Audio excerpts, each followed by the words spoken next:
أهلا بكم. موضوعنا اليوم وصفة مجربة للحفاظ على سلامة الكبد عن طريق تنشيطه، القضاء على الالتهابات والأمراض التي قد تصيبه، تحريضه ومساعدته للتخلص من السموم والدهون الزائدة المتراكمة فيه.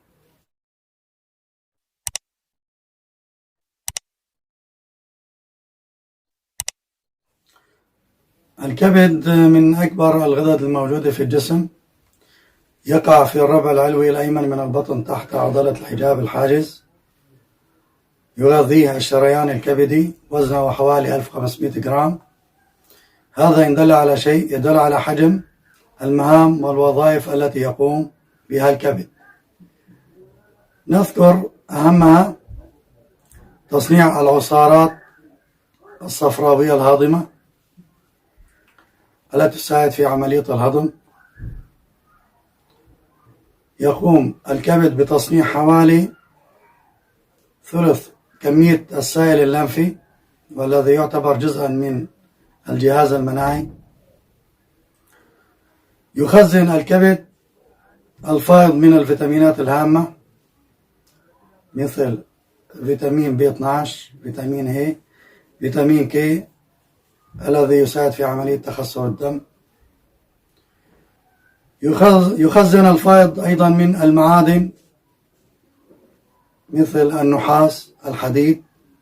طبعا الحديد يوجد مع بروتين الفيريتين، لأنه إن وجد لوحده يعتبر سام في الجسم وضار.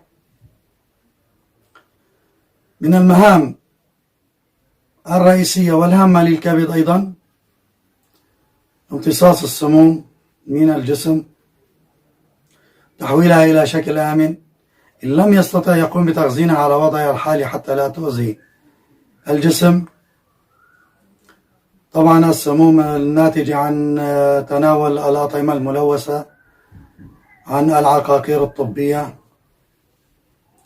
السموم الناتجة عن تناول الكحول. إذن الكبد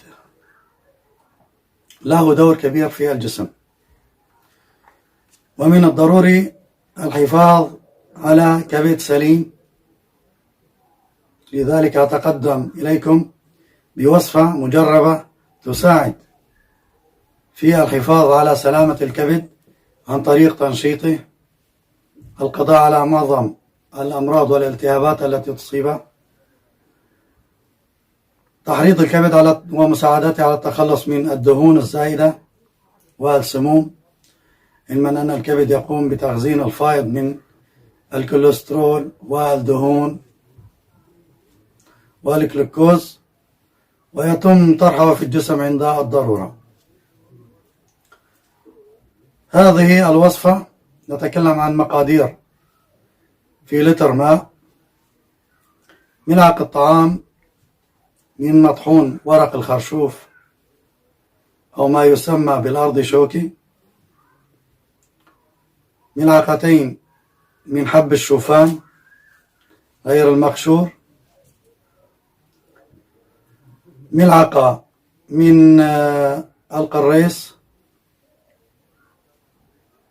ملعقة من الشمرة، ملعقة من السمسم، وربع ملعقة من القرنفل. نضيف لها 7 حبات من التمر. كذلك نضع نصف رأس ثوم يقطع بقشره. يتم غلي هذه الخلطة حوالي ربع ساعة، ثم يتم تبريدها وتصفيتها، ويؤخذ منها مقدار كوب ماء قبل الطعام للكبار، ونصف كوب للحوامل وللأطفال قدر المستطاع. هذه الوصفة آمنة، ليس لها أي تأثيرات جانبية،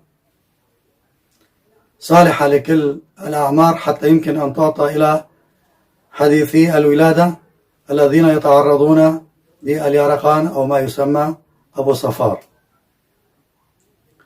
فهي تعمل على تنشيط الكبد وتعمل على تحسين عمله والقيام بوظائفه بشكل جيد. لما أتكلم عن بعض الأعشاب الهامة مثل الأشناسيا، الدرع الروماني، القندريس أو الشوك اللبني، لأنها غير متوفرة عند الكثيرين، لكن يمكن إضافة هذه المواد إن وجدت، ويمكن الاستغناء عنها والاكتفاء بالخلطة التي ذكرتها والتي متوفرة عند الكثيرين. يحبذ أخذ هذه الخلطة ولو مرة في الشهر، يعني على مدار اليوم 3 أكواب قبل الطعام. كما أتوجه إليكم ببعض النصائح بما يخص النظام الغذائي، فأنصح بالابتعاد عن السكر، عن الملح قدر الإمكان، الابتعاد عن الأكلات المهدرجة والمقالي، عن الأكلات الدسمة قدر الإمكان والتخفيف منها، تناول الفواكه المجففة لا سيما الزبيب والتين، تناول المكسرات، الخضار الورقية مثل الجرجير، السبانخ، كلها تساعد في تحريض الكبد، التخلص من الدهون والسموم المتراكمة فيه.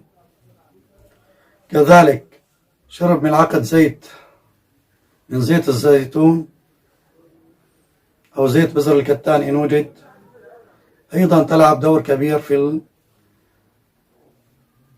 مساعدة الكبد لطرح السموم خارج الجسم. طبعا لا نستطيع التكلم في حلقة واحدة عن الكبد بشكل مفصل. يصيب الكبد العديد من الأمراض